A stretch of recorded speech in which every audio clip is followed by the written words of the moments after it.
दोस्तों, अगर कोई आपको कहे कि वो आपको 1 लाख रुपए महीना पगार देगा और बदले में आपको सिर्फ अपने घर पर ही रहना है, तो क्या आप वो नौकरी करोगे?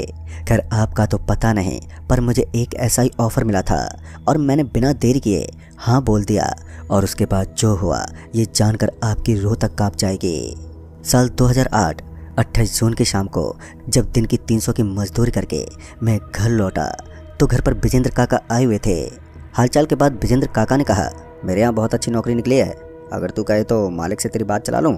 जिस पर मैंने विजेंद्र काका को साफ मना करते हुए कहा, मुझे नहीं करनी मुर्दों के बीच नौकरी। दरअसल विजेंद्र काका एक बड़े कब्रिस्तान में काम करते थे और उनके यहाँ काम करने का मतलब था कि मुझे भी उसी कब्रिस्तान में काम करना पड़ता, जो मैं हरगिज करने को तैयार नहीं था। पर काका शायद मेरी ना सुनने के इरादे से नहीं आए थे, इसलिए जब उन्होंने कहा कि 25,000 रुपये महीना मिलेगा तो मैं एक पल को सोच में पड़ गया। और जब विजेंद्र काका ने कहा, तू बेमतलब में घबरा रहा है, मुझे इतने साल हो गए कब्रिस्तान में काम करते हुए, आज तक मुझे कुछ हुआ? वैसे भी मैं तेरे साथ ही रहूँगा। वैसे तो विजेंद्र काका की बात सही थी, 9,000 रुपये महीने से 25,000 महीना लाख गुना अच्छा था। लिहाजा कुछ सोचने के बाद मैंने कहा, ठीक है काका, मैं सोच कर बताता हूँ।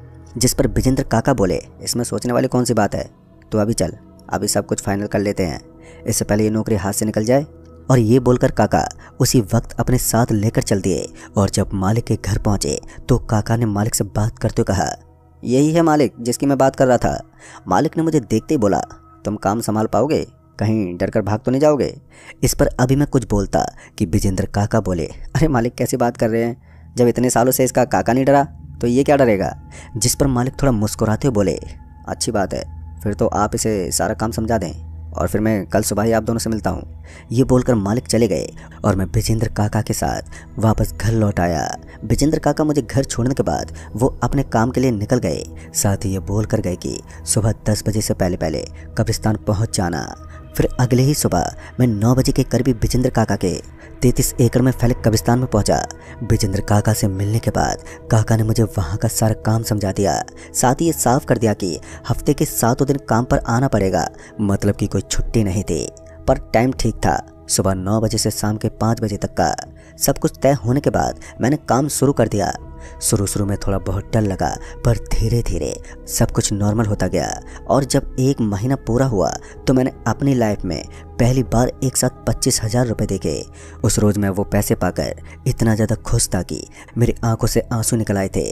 अभी मैं अपनी खुशी के आंसू को संभाल ही रहा था कि तभी मालिक ने कहा, अगर मैं तुम्हारी तनख्वाह 1 लाख रुपये महीना कर दूं तो कैसा रहेगा? जिस पर मैंने कहा, क्या मालिक, क्यों मुझ गरीब के साथ मजाक कर रहे हैं आप? इस पर मालिक ने जवाब देते हुए कहा, मैं कोई मजाक नहीं कर रहा, अगर तुम हाँ कहो तो मैं अगले महीने से 1 लाख रुपये तनख्वाह कर देता हूँ। मालिक के चेहरे और बोलने के तरीके से ये तो साफ था कि मालिक जो कुछ कह रहे हैं वो कोई मजाक नहीं है। मैं इससे पहले कुछ बोलता कि मालिक ने हंसते हुए बोला, इतनी जल्दी नहीं है, कल तक आराम से सोच कर बता देना। ये बोलकर मालिक चले गए और मैं घर चला आया। घर वालों ने जब 25,000 रुपये देखे तो उनकी खुशी का ठिकाना नहीं रहा। उस रात हमने अपनी ज़िंदगी की सबसे अच्छा खाना खाया, मौज मस्ती, और खाने पीने के बाद जब मैं लेटा तो मेरे दिमाग में मालिक की 1 लाख रुपए वाली बात घूमने लगी। और उस 1 लाख रुपए ने मुझे सारी रात जगाए रखा। सुबह होते ही मैं वक्त से पहले काम पर पहुंच गया। शायद अब तक मेरे अंदर लालच की भूख जाग चुकी थी, इसलिए मैं विजेंद्र काका से बोला, काका, वो जो मालिक 1 लाख रुपए महीने की बात कर रहे थे, क्या वो सही में मुझे महीने का 1 लाख रुपए देंगे? जिस पर काका ने कहा, हाँ, पर वो काम तो कर पाएगा? जिस पर मैंने विजेंद्र काका को जवाब देते हुए कहा, क्यों, ऐसा कौन सा काम है जो मेरे से नहीं होगा? इस पर काका बोले, तुझे कब्रिस्तान में दक्षिण भाग का काम देखना होगा। दरअसल उस कब्रिस्तान के दक्षिण भाग में एक झोपड़ी बनी हुई थी और उसके ठीक सामने काले पानी का तालाब था, जिधर जाने की मुझे सख्त मनाही थी। यहाँ तक कि विजेंद्र काका भी उस ओर नहीं जाते थे। मैंने काका से कहा, काम तो कब्रिस्तान में करना है ना, तो इससे क्या फ़र्क पड़ता है कि कौन से हिस्से में करना है? आप ये बताओ कि करना क्या है? जिस पर विजेंद्र काका ने कहा, काम तो मालिक ही बताएंगे, और हाँ, यहाँ से जाते वक्त मालिक के घर होते हुए चले जाना, मैं फ़ोन पर बता दूंगा कि तुम मिलने आ रहे हो। फिर जब शाम के 5 बजे तो मैं सीधे निकला मालिक से मिलने के लिए। अभी मैं मालिक के घर पहुंचने ही वाला था कि मालिक रास्ते में ही मिल गए।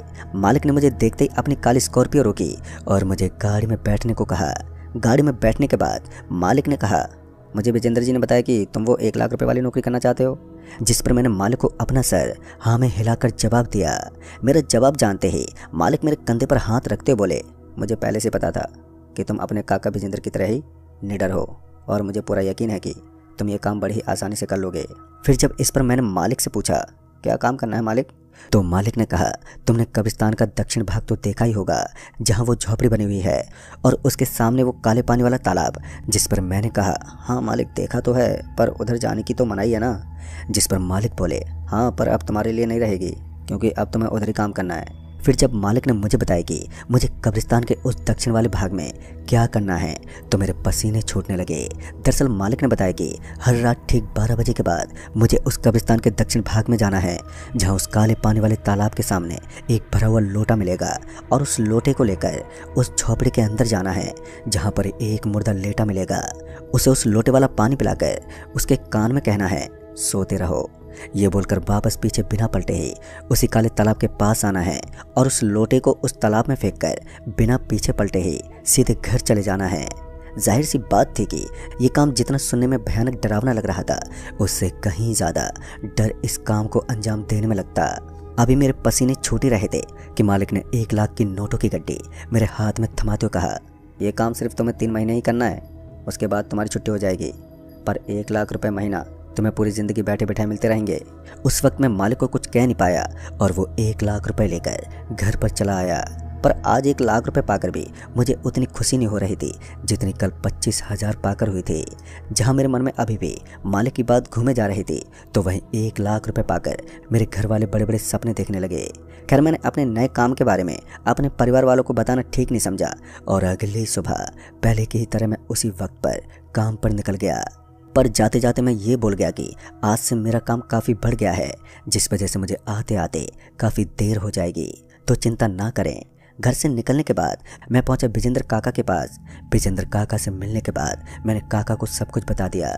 मेरी बातें सुनने के बाद विजेंद्र काका ने कहा, तू डर मत, बस 1-2 दिन ही थोड़ा बहुत डर लगेगा, फिर आदत से हो जाएगी, जैसे कब्रिस्तान में काम करने की तेरी आदत हो गई है। काका की बात तो सही थी, वैसे भी कब्रिस्तान में मैंने पिछले 1 महीने में कई मुर्दों को हाथ लगाया था तो अब मुर्दों से डर तो ना के बराबर ही लगता था। फिर जब काका ने कहा, अरे मैं हूँ ना, मैं तेरे पीछे पीछे तालाब तक पहुँच जाऊँगा और तेरे लौटने तक का वहीं वेट करूँगा, तो चिंता मत कर, 3 महीने की तो बात है, हौसला रख, सब हो जाएगा। उस वक्त तो मैं काका की बात मान गया और तय कर लिया कि ये काम करना ही है, बिना ये सोचे कि मालिक आखिर ये काम करवा क्यों रहा है। फिर जब रात के 12 बजे तो कब्रिस्तान में गहरी खामोशी पसर गई। उस अंधेरे में अब पूरा कब्रिस्तान ऐसा लग रहा था मानो अभी उन कब्रों से कोई बाहर उठ खड़ा होगा। पर मैंने अपना दिल मजबूत कर रखा था। मैं विजेंद्र काका के साथ कब्रिस्तान के दक्षिण भाग की तरफ बढ़ा। विजेंद्र काका उस तालाब के पास आने से पहले ही दूर रुक गए और मुझे हिम्मत बनाए रखने को कहा। मैं जैसे तैसे उस काले पानी वाले तालाब के पास पहुंचा और जब उस तालाब के आसपास देखा तो मैंने पाया कि उस तालाब के किनारे पर एक सफ़ेद लोटा रखा हुआ है। मैं थोड़ा डरते डरते ही सही पर उस लोटे के पास पहुंचा और वो लोटा उठा लिया। फिर जब मैंने उस लोटे में देखा तो मैंने पाया कि उस लोटे में पानी जैसा कुछ भरा हुआ है, पर उसमें से एक अलग ही खुशबू आ रही थी। फिर मैं उस लोटे को लेकर उस झोपड़ी की तरफ बढ़ा और जब मैं उस झोपड़ी के दरवाजे पर पहुंचा तो मैंने देखा कि दरवाज़ा खुला हुआ है। मैं आहिस्ते से झोपड़ी में दाखिल हुआ।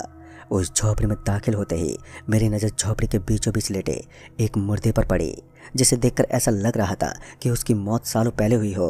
उस मुर्दे का पूरा शरीर अब गल चुका था, सिवाय हड्डी के ढांचे और काली पड़ी चमड़ी के अलावा और कुछ भी नहीं बचा था। मैंने तुरंत ही वो लोटे वाला पानी उसके मुंह पर उड़ेल दिया और उसके कान में कहा, सोते रहो। ये करने के बाद मैं पूरी तेजी से वहाँ से भागा और उस काले पानी वाले तालाब में उस लोटे को फेंक दिया और सरपट वहाँ से भागा। उस वक्त मैं इतना ज़्यादा डर गया था कि मैं बीच में कहीं नहीं रुका। सीधे भागते भागते घर पहुंचकर ही मैंने सांस ली। जिंदगी में पहली बार मैं इतना तेज दौड़ा था कि मेरे घर वाले भी मेरी चढ़ी हुई सांस को देखकर एक पल को घबरा गए थे। पर मैंने उन्हें समझाते हुए कहा कि ऐसी कोई बात नहीं है, बस घर जल्दी पहुंचने के चक्कर में मैंने थोड़ी दौड़ लगा दी थी, इसलिए सांस चढ़ी हुई है। फिर खाना पीना करने के बाद मैं लेट गया, पर कुछ ही देर बाद मेरा शरीर बहुत जोर से तपने लगा। सुबह होते होते अब मेरी तबीयत इतनी ज़्यादा बिगड़ गई कि अब मैं अपनी आंखें भी नहीं खोल पा रहा था। पर शाम होते होते मैं फिर से नॉर्मल हो गया, या यूँ कहूँ कि नॉर्मल से भी कहीं अच्छा। अब मैं काफ़ी ज़्यादा अच्छा ही महसूस कर रहा था। ये देखकर मेरे घर वाले भी काफ़ी हैरान थे खैर मुझे फिर से उस मुर्दे को उस लोटे वाला पानी पिलाकर उसके कान में सोते रहो कहने के लिए तैयार होना था। डर तो अभी भी लग ही रहा था, पर शायद उतना नहीं। फिर जब रात के 9 बजे तो मैं कब्रिस्तान के लिए निकल गया। विजेंद्र काका कब्रिस्तान में ही रहते थे, तो मैं उनके यहाँ जाकर बैठ गया। काका ने पूछा भी कल के काम के बारे में, जिस पर मैंने कहा डर तो काफ़ी लगा और अभी भी लग ही रहा है, पर ये काम मैं कर लूँगा। फिर बातों ही बातों में 12 बज गए और 12 बजते ही मैं निकल गया अपने काम को अंजाम देने। जब मैं उस काले पानी के तालाब के पास पहुंचा तो वो सफ़ेद लोटा ठीक उसी जगह पर रखा हुआ था। मैंने वो लोटा उठाया जिसमें आज भी पानी जैसा ही कुछ भरा हुआ था, और उस झोपड़ी में जाकर फिर वो सारा पानी उस लेटे हुए मुर्दे के मुंह पे पलटकर जल्दी से उसके कान में सोते रहो बोलकर उस झोपड़ी से बाहर निकल आया, और फिर उस लोटे को उस तालाब में फेंक कर सीधे अपने घर की तरफ दौड़ा। आज मुझे सिर्फ 10 मिनट लगे ये काम करने में। घर पहुंचने के बाद मैंने थोड़ी सांस ली और खाना पीना करने के बाद मैं सो गया। रात भर सब कुछ नॉर्मली रहा, साथ ही अब मेरी हिम्मत भी बढ़ चुकी थी और मुझे यकीन हो चला था कि अब मैं ये काम बड़े ही आसानी से पूरा कर लूँगा। और हुआ भी कुछ ऐसा ही। बीतते वक्त के साथ मेरा डर कम होते होते पूरा ख़त्म ही हो गया था। अब मैं आराम से रात के 11:30 बजे घर से निकलता और 12:30 बजते बजते घर लौट आता। मतलब कि पूरे 24 घंटे में मुझे सिर्फ एक ही घंटा काम करना पड़ता और बाकी का समय मैं अपने घर वालों के साथ ही बिताता। ऐसे ही जब काम करते करते 1 महीना बीत गया तो मालिक ने घर पर मिलने के लिए बुलाया, और जब मैं मालिक के घर पहुंचा तो मालिक ने मुस्कुराते हुए कहा, देखा मैंने कहा था ना कि तुम ये काम अच्छे से कर लोगे, ये लो अपनी मेहनत के पैसे। ये बोलकर मालिक ने फिर से मेरे हाथों में 1 लाख की गड्डी थमा दी। अभी मैं 1 लाख की नोट की गड्डी को ही देख रहा था कि तभी मालिक ने कहा, देखो अब तुम्हें उस काले पानी के तालाब में से पार होकर उस पार जाना है। तालाब से निकलने के बाद तुम्हें वो लोटा उठाना है और वैसे ही करना है जैसा अभी तक करते आए हो, पर उस लोटे को वापस से पानी में फेंकने के बाद जब तुम कब्रिस्तान से बाहर आओगे तो घर जाने से पहले ही तुम्हें अपने आप को अच्छे से सुखाना होगा, जिसके लिए तुम्हें अंधेरी चौक के बीचों बीच आग जलाकर बैठ जाना है, और जब तुम पूरी तरह से सूख जाओ तभी घर जाना। मालिक इतना बताकर वहाँ से चले गए और मैं चुपचाप घर के लिए निकल गया। काम में आए इस नए बदलाव ने मुझे थोड़ा सोच में डाल दिया था, पर काम तो करना ही था।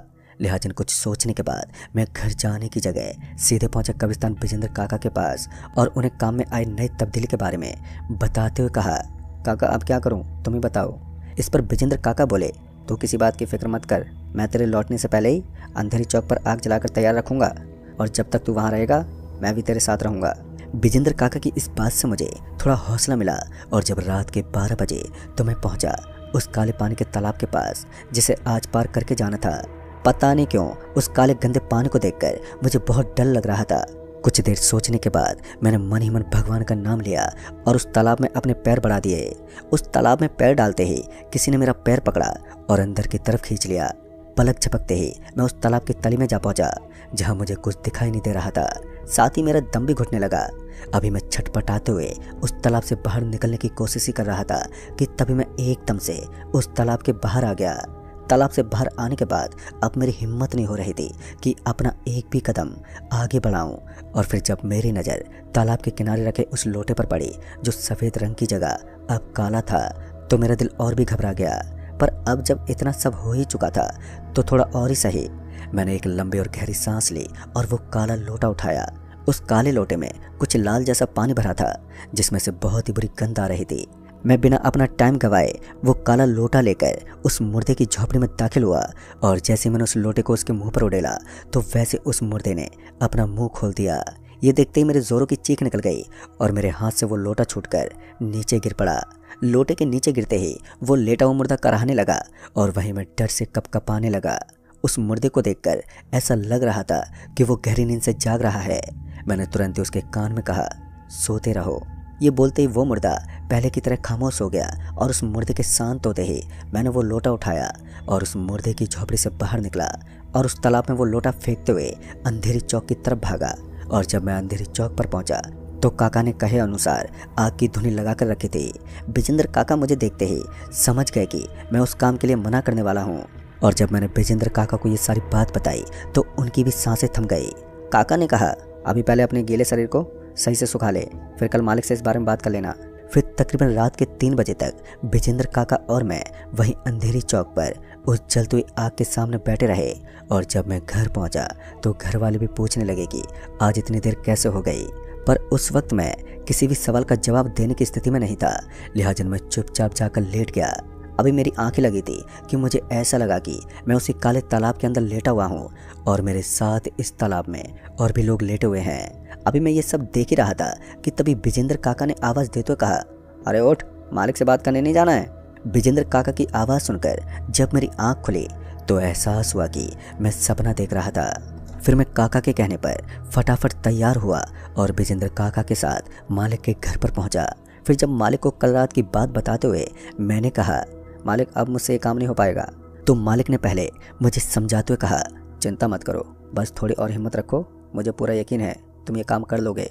पर जब मैं अपनी बात पर अड़ा रहा तो मालिक ने कहा, तुम ये काम अपनी मर्जी से ऐसे नहीं छोड़ सकते, अगर तुम्हें ये काम छोड़ना है तो मालिक से ही ये काम छोड़ने की बात करनी होगी।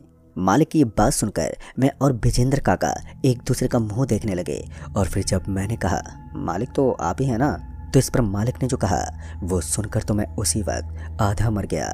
मालिक ने इस पर कहा, नहीं, मैं तुम्हारा असली मालिक नहीं हूँ, तुम्हारा असली मालिक तो उसी झोपड़ी का मुर्दा है जो तुम्हें इस काम के पैसे दे रहा है। अगर तुम ये काम बीच में छोड़ना चाहते हो तो आज रात जब तुम उसके पास जाओगे तो तुम्हें उनके कान में सोते रहो की जगह पर मालिक जाग जाओ ये कहना है, और तुम्हारे इतना कहते ही वो उसी वक्त जाग जाएंगे और फिर तुम बता देना कि तुम उनका ये काम पूरा नहीं करोगे, फिर उसके बाद मालिक की मर्जी।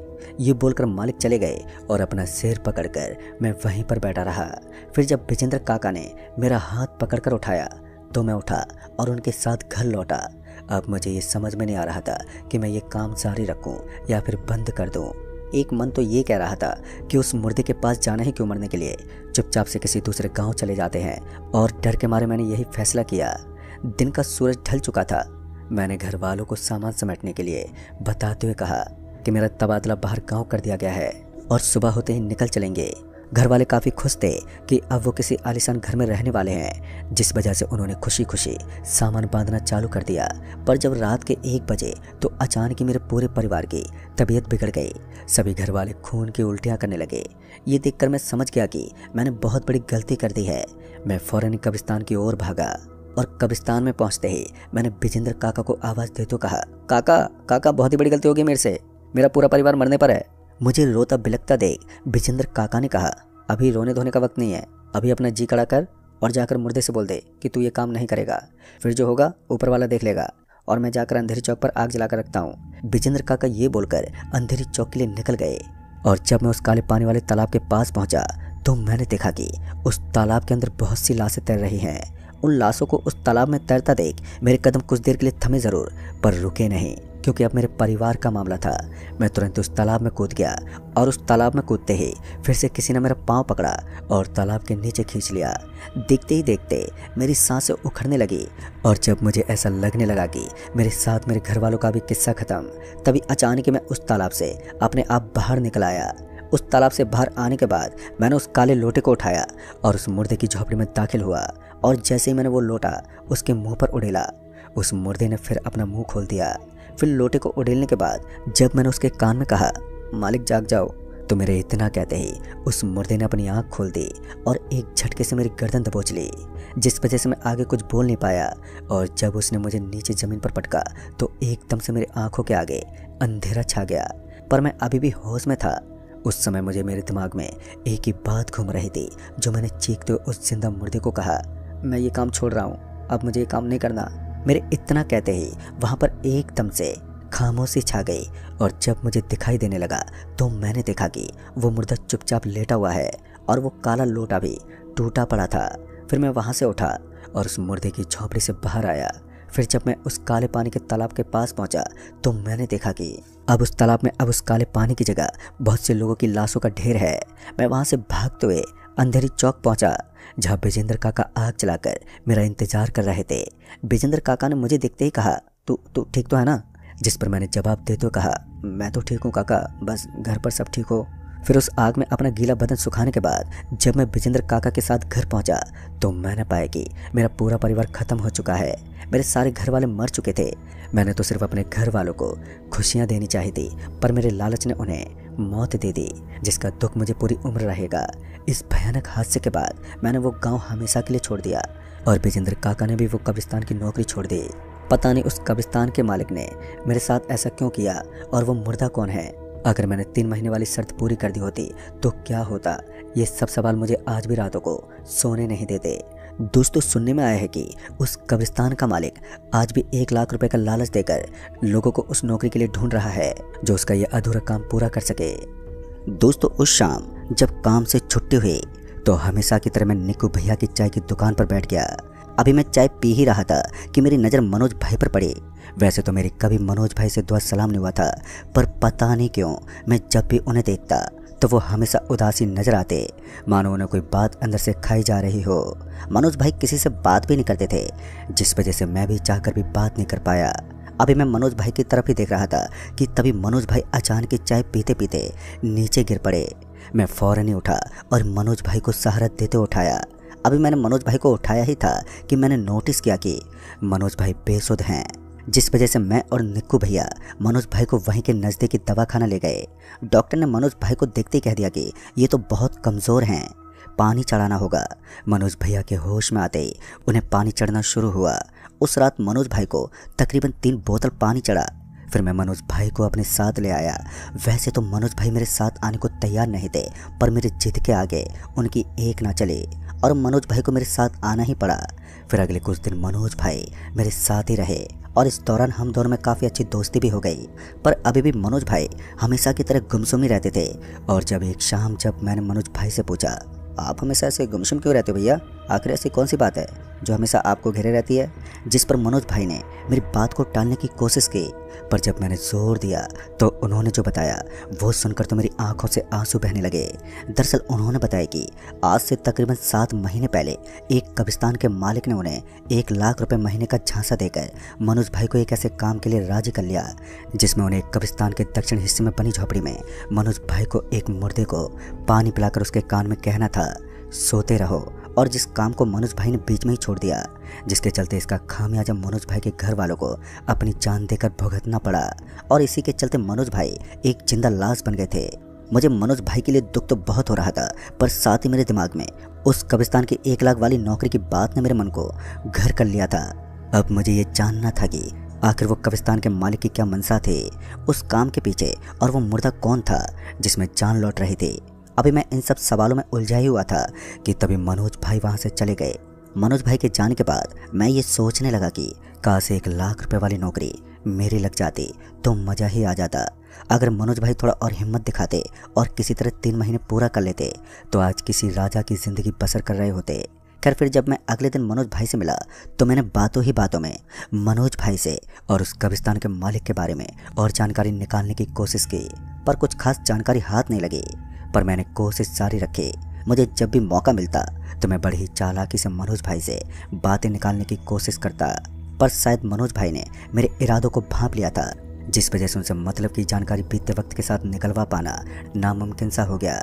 और एक वक्त के बाद मैंने भी हार मान ली, पर मेरे दिलो दिमाग से अभी भी वो 1 लाख वाली बात पूरी तरह से निकली नहीं थी।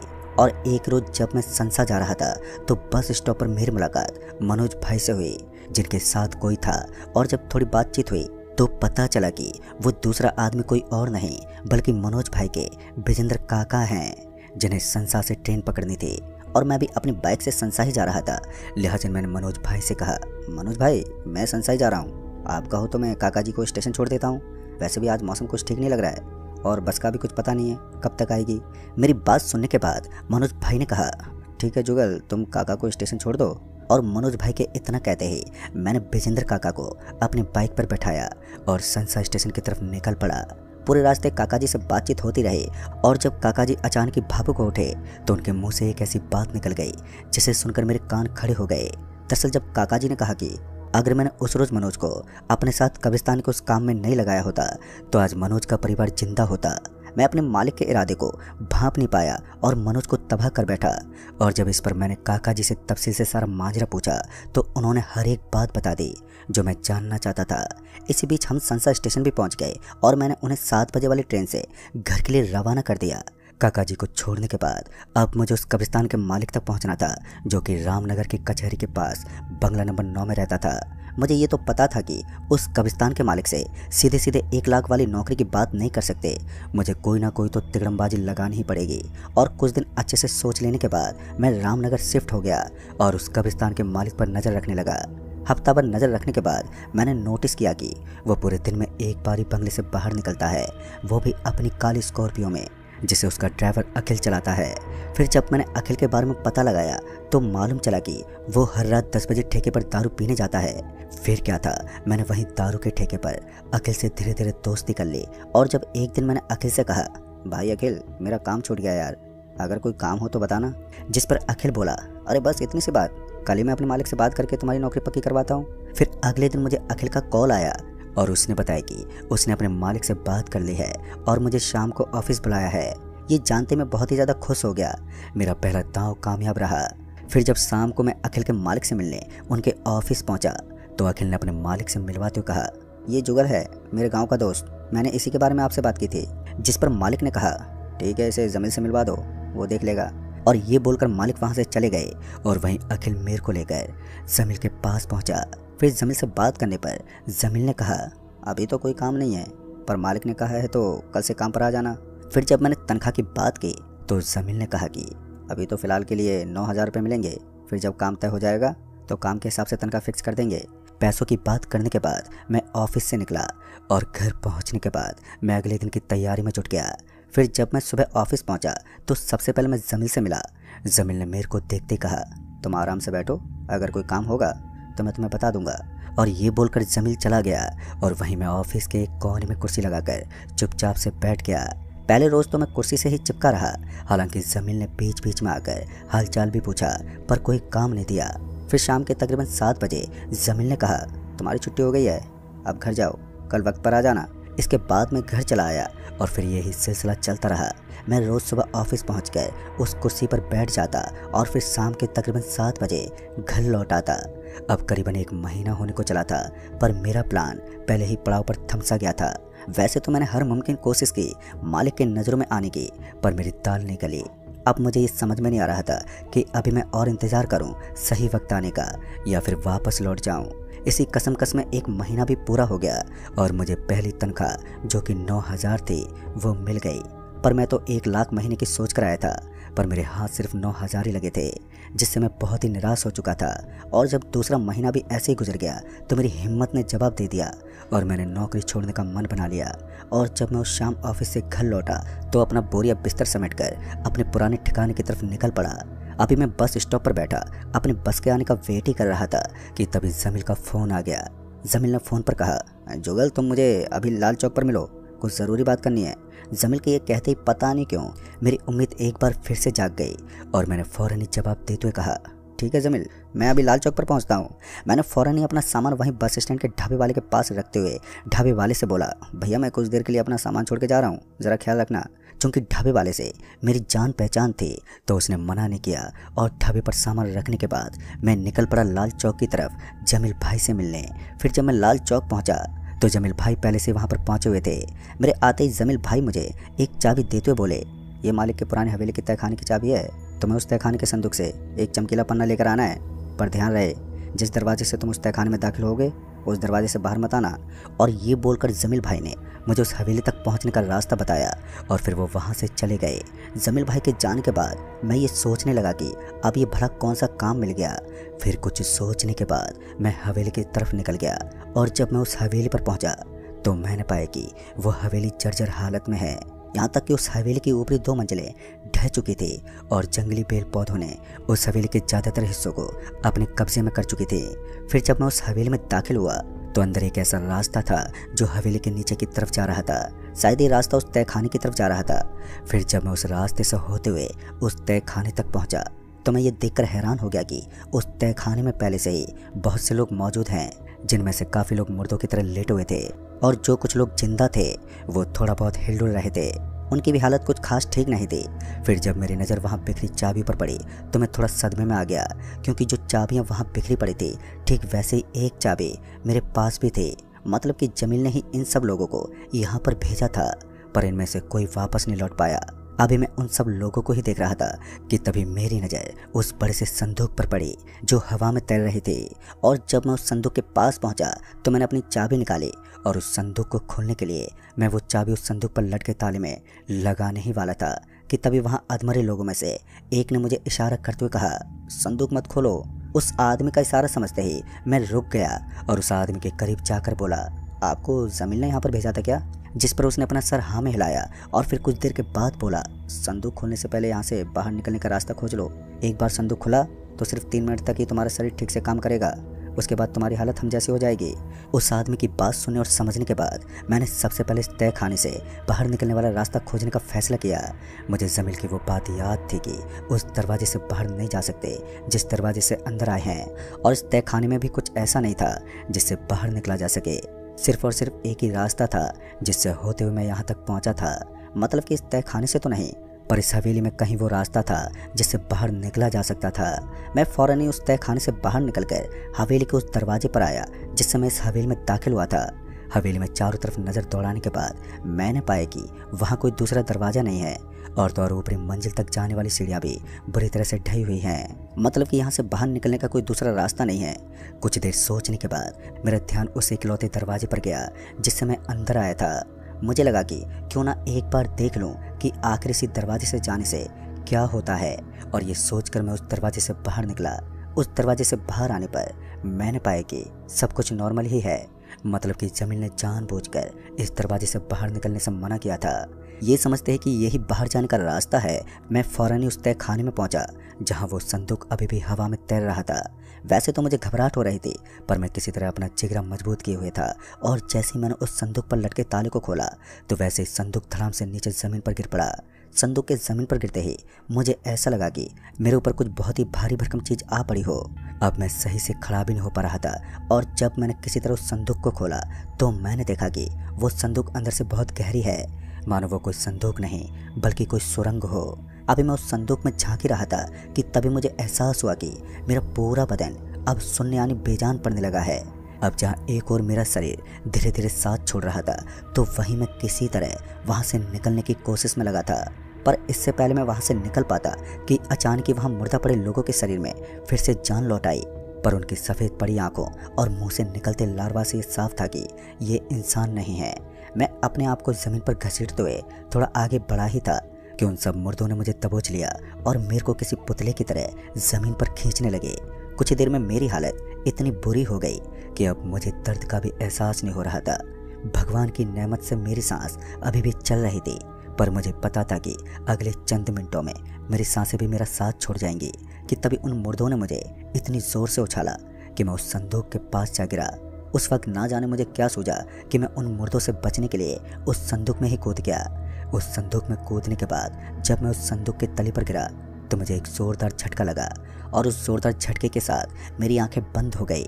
और जब मेरी आंखें खुली तो मैंने देखा कि सामने जमील खड़ा हंस रहा है। जमील को हंसता देख मैं उस पर चीखते हुए बोला, तुमने जानबूझकर मुझे मरने के लिए उस हवेली में भेज दिया था, मैं तुम्हें छोड़ूंगा नहीं, तुमने गलत आदमी से पंगा ले लिया है।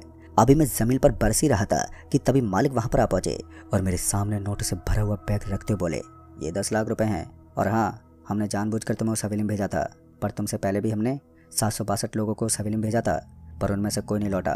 तुम एक इकलौते हो जो उस हवेली से बाहर आए हो, क्योंकि तुम्हारी तकदीर बुलंद है, और मुझे एक ऐसे ही शख्स की तलाश थी जो किस्मत का धनी हो। अभी तुम्हारे पास 2 रास्ते हैं, पहला ये कि ये नोटों से भरा बैग लेकर चुपचाप चले जाओ, या फिर अपनी किस्मत का इस्तेमाल करके 9 दिनों में करोड़ के मालिक बन जाओ।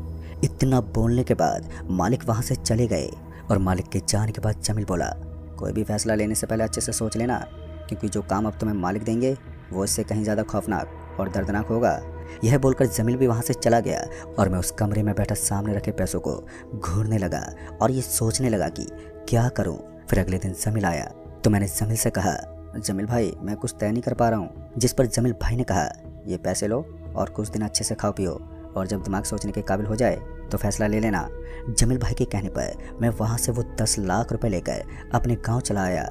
घर पहुँचने के बाद मैं उन 10 लाख रुपए में ऐसे खोया कि मुझे फिर किसी बात की फिक्र ही नहीं रही, और बीतते वक्त के साथ वो ढेर सारे पैसे भी कम होते गए। पर अब तक पैसों की गर्मी मेरे सर चढ़ चुकी थी, और मुझे फिजूल के खर्चों की इतनी बुरी लत लग गई थी कि कब मैंने वो 10 लाख रुपए खर्च कर दिए पता ही नहीं चला। और जब मुझे इस बात का पता चला तो तब तक मेरे पास हज़ारों का कर्जा हो चुका था, पर अभी भी मेरी अकल ठिकाने नहीं आई थी।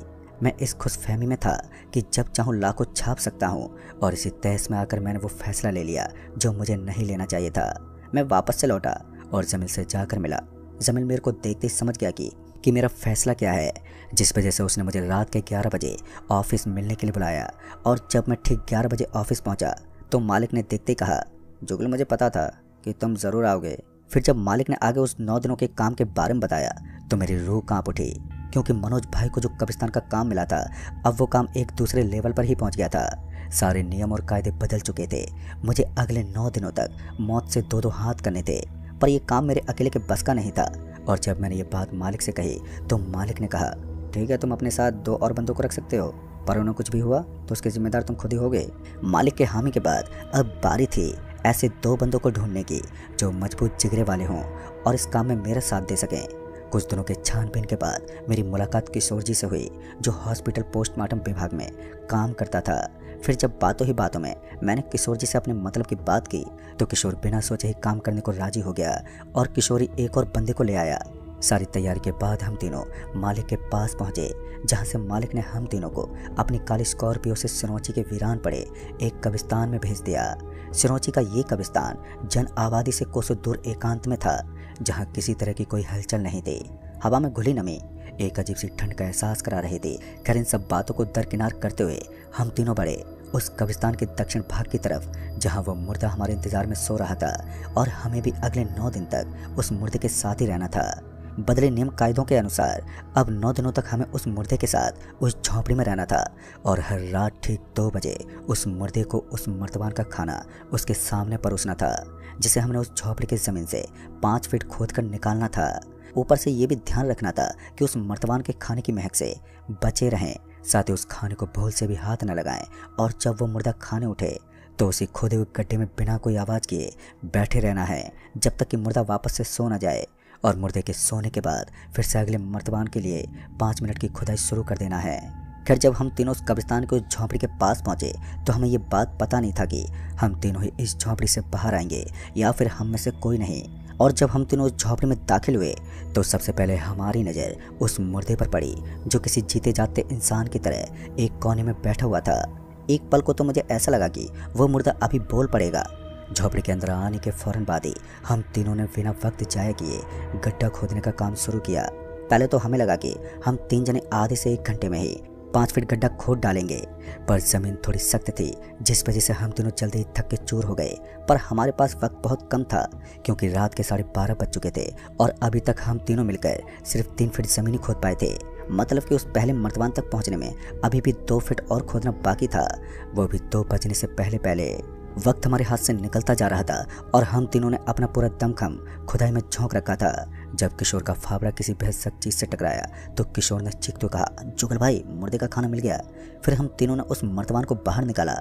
मर्तबान को बरामद करने के बाद अब बारी थी इस मर्तबान को उस मुर्दे के सामने रखने की, लेकिन उससे पहले हम तीनों को अपनी अपनी नाक बंद करनी थी, ताकि जब मर्तबान का ढक्कन खुले तो हमें किसी महक का पता न चले। अपनी नाकों को अच्छे से ढकने के बाद मैं उस मर्तबान को लेकर उस गड्ढे से बाहर निकला और उस मुर्दे के आगे उस मर्तबान को रखकर उसका ढक्कन खोल दिया। और ढक्कन खोलते ही मैं फौरन ही उसी गड्ढे में चला आया और हम तीनों चुप करके बैठ गए। अभी हम तीनों अपनी सांसें रोके उस गड्ढे में बैठे ही थे कि तभी उस मुर्दे की अजीब सी आवाज़ सुनाई पड़ी। उसकी आवाज़ से ऐसा लग रहा था मानो वो कुछ पढ़ रहा है। इस दौरान हमारे दिल की धड़कन भी एकदम से तेज हो गई, जिसके चलते एक बेचैनी सी होने लगी। फिर जब उस मुर्दे का बड़बड़ाना बंद हुआ तो उसके दांतों की कटकटाने की आवाज़ आने लगी, जो हम में से कोई बर्दाश्त नहीं कर पा रहा था। जहां मैं अपने कानों को अपने हाथ से बंद किया था तो वहीं किशोर के कानों से खून आने लगा था। उस वक्त हम कुछ कर भी नहीं सकते थे, लिहाजा हम तीनों किसी तरह वो तीखी आवाज़ बर्दाश्त करते रहे। और जब वो आवाज़ आनी बंद हुई तब जाकर हम तीनों को थोड़ी राहत मिली। वहाँ पहले जैसी खामोशी होते ही हम समझ गए कि वो मुर्दा अपना खाना खत्म करके फिर गहरी नींद में डूब गया है। और वहीं हम तीनों भी अब बेजान पड़ने लगे थे। शारीरिक और मानसिक थकावट ने हमें इस कदर कमज़ोर कर दिया था कि हम तीनों कब सो गए हमें पता ही नहीं चला। और जब मेरी आंखें खुली तो काफ़ी वक्त गुजर चुका था। किशोर और सतीश अभी भी नींद में ही थे। मैंने फौरन ही उन दोनों को जगाया और अगले मर्तबान के लिए खुदाई चालू करने को कहा। और फिर कुछ देर के बाद हम तीनों ने फिर से खुदाई चालू कर दी और अगले 3 घंटों में हमने वो दूसरा मर्तबान भी खोद निकाला, वो भी वक्त से बहुत पहले, जिस वजह से हमें काफ़ी वक्त मिल गया था आराम करने के लिए। और जब रात के 2 बजे तो मैं ठीक पिछली रात की तरह अपनी नाक को ढके उस मर्तबान को उस मुर्दे के सामने रखा और उसका ढक्कन खोलकर वापस उसी गड्ढे में आकर चुप करके बैठ गया। और फिर यही सिलसिला चलता रहा और अगले 3 दिनों में हमने आधे से ज़्यादा काम बिना किसी बड़ी परेशानी के पूरे कर 5 मर्तबान उस मुर्दे के आगे परोस चुके थे। साथ ही अब हम तीनों को ऐसा लगने लगा था अगले 4 मर्तबान भी ऐसे ही बिना किसी दिक्कत परेशानी के हम निकालने में कामयाब हो जाएंगे। पर असल मुसीबत तो अब शुरू होने वाली थी। अब तक हम 25 फीट गहरे गड्ढे में थे और 9वें मर्तबान तक पहुंचने पर यह गहराई 45 फीट हो जाती। पहले तो हम अपने प्लान के हिसाब से सही चल रहे थे और जब हमने 6ठे मर्तबान को खोद कर निकाला तो इस बार सतीश की बारी थी उस मर्तबान को उस मुर्दे के पास पहुंचाने की। और जब सतीश उस मर्तबान को लेकर ऊपर उस मुर्दे के पास पहुंचा तो हमें कुछ जोर से गिरने की आवाज़ आई और ठीक उस आवाज़ के बाद किशोर की चीखने की आवाज़ आने लगी। सतीश लगातार हम दोनों का नाम लेते हुए कहे जा रहा था, जुगर भाई मुझे बचा लो इस मुर्दे से, ये मुझे मार डालेगा। पर मैं और किशोर सतीश की दर्दनाक चीख सुनने के अलावा और कुछ कर भी नहीं सकते थे। जहां सतीश दर्द से छटपटाते हुए मदद की गुहार लगा रहा था तो वहीं मैं और किशोर उस गहरे गड्ढे में दुबके हुए बैठे रहे। और जब ऊपर से सतीश का एक बाजू नीचे हमारे बगल में आके गिरा तो किशोर की भी चीख निकल गई। अपने सामने सतीश के बाजू को फड़फड़ाते देख मेरा भी कलेजा मुंह को आ गया था। डर किस बला का नाम है आज मुझे एहसास हो रहा था। खून से लथपथ सतीश की बाजू को देखकर किशोर उल्टी करने लगा और देखते ही देखते किशोर उल्टी करते करते ही बेहोश हो गया। और तभी सतीश की एक आखिरी चीख सुनाई पड़ी। उसके बाद गहरी खामोशी के साथ मातम पसर गया और उस मातम के साथ अब मेरी भी हिम्मत टूट गई थी। मुझे समझ में नहीं आ रहा था कि अब क्या करूं। किशोर की सांसें चल रही थी पर वो होश में नहीं था और शायद सतीश उस मुर्दे के भेंट चढ़ चुका था। फिर जब घंटों बाद किशोर को होश आया तो मेरी जान में जान आई। किशोर होश में आते ही बोला, जुगल भाई छोड़ो ये काम, चलो निकलो यहाँ से। जिस पर मैंने किशोर को याद दिलाते हुए कहा, किशोर भाई तुम भूल गए क्या, नियम के अनुसार हम काम खत्म किए बिना यहाँ से चाहकर भी नहीं निकल सकते। पर अब किशोर भाई के सर पर डर इस कदर हावी हो चुका था कि मेरे लाख समझाने के बाद भी वो नहीं माने और उसी वक्त काम को अधूरा छोड़कर उस गड्ढे से बाहर निकल गए। गड्ढे से बाहर निकलने के बाद किशोर भाई ने मुझे आवाज़ देते बोला, जुगल भाई मेरी बात मान लो, चलो मेरे साथ। पर इस पर मैंने किशोर भाई को कोई जवाब ही नहीं दिया और फिर उस झोपड़ी के दरवाजे के खुलने की आवाज़ आई जिससे साफ हो गया कि किशोर भाई जा चुके हैं। किशोर भाई के जाने के बाद अब मैं उस मुर्दे के साथ उस झोपड़ी में अकेला रह गया था। अब मेरे लिए इस काम को अंजाम देना नामुमकिन सा हो गया था। पर इस काम को तो पूरा हर हाल में करना ही था। भले ही मैं अकेला रह गया था पर अब सिर्फ 3 दिनों की बात थी। मैंने बिना वक्त गवाए 7वें मर्तबान के लिए खुदाई शुरू कर दी और जब घंटों पसीना बहाने के बाद वो 7वां मर्तबान बाहर निकला तो मैंने देखा कि इस बार जो मर्तबान निकला था उस पर कोई ढक्कन नहीं लगा था। और जब मैंने उस मर्तबान के अंदर देखा तो मेरा दिल डर से कांप उठा। दरअसल उस मर्तबान में किशोर के कटे हुए हाथ पैर और उसका सिर था। मतलब कि उस दरवाजे से बाहर जाना एक गलत फैसला था। किशोर को उस मर्तबान में टुकड़ों में देखकर अब मेरी हिम्मत नहीं हो पा रही थी कुछ करने की। मैं कुछ देर के लिए चुपचाप बैठ गया और मनोज भाई की बात याद करने लगा, जिससे मुझे याद आया कि मनोज भाई ने जब इस काम को करने से इनकार किया था तो मालिक ने मनोज भाई को इसी मुर्दे से वही बात कहने को कही थी और मनोज भाई ने वैसा ही किया था जिस वजह से आज भी वो जिंदा है। ये याद आने के बाद मैं भी ये सोचने लगा कि मैं भी मनोज भाई की तरह अगर मुर्दे के कान में जाकर बोल दूं कि मैं ये काम छोड़ रहा हूँ तो शायद मेरी बात बन जाए। अभी मैं ये सब सोच ही रहा था कि ऊपर से उस मुर्दे की आवाज़ आने लगी और उस आवाज़ से साफ था कि अगर मैं ऊपर गया तो मेरे हाथ पैर भी सतीश की तरह मेरे शरीर से अलग हो जाएंगे। लिहाजन मैंने मनोज भाई वाला आइडिया ड्रॉप कर दिया और फिर कुछ देर सोचने के बाद एक और आइडिया आया और मैंने फिर से खोदना शुरू किया, पर इस बार नीचे की तरफ नहीं बल्कि ऊपर की तरफ जाने के लिए। तकरीबन 4 दिनों तक मैं ज़मीन खोदता रहा और जब मैं सुरंग खोदते हुए वापस सतह पर आया तो मैं सिरोची के उस कब्रिस्तान के किसी दूसरे हिस्से से बाहर आया। सुबह की रोशनी देखकर मुझे एक नई जिंदगी मिल गई। उसके बाद मैं वापस अपने गांव लौट आया, पर बीतते वक्त के साथ मेरी तबीयत बद से बदतर होती चली गई। आज मेरी हालत ठीक उस रहस्यमय झोपड़ी वाले मुर्दे की तरह हो गई है जो अपने आप कुछ नहीं कर सकता। मनोज भाई की बात ना मानकर मैंने जोश जोश में जो मूर्खों वाला फैसला लिया था उसका यही अंजाम होना था। मुझे ये तो पता नहीं कि अब मैं कितने दिन और जीऊँगा, पर आपको ये बता दूं कि अगर आपको कोई ऐसा काम बोले तो भूल कर भी मत करना, नहीं तो आपकी भी हालत मेरी ही तरह हो सकती है। तो दोस्तों इस कहानी में बस इतना ही। कहानी आपको पसंद आई हो तो वीडियो को लाइक शेयर जरूर कर दें और साथ ही हमें नीचे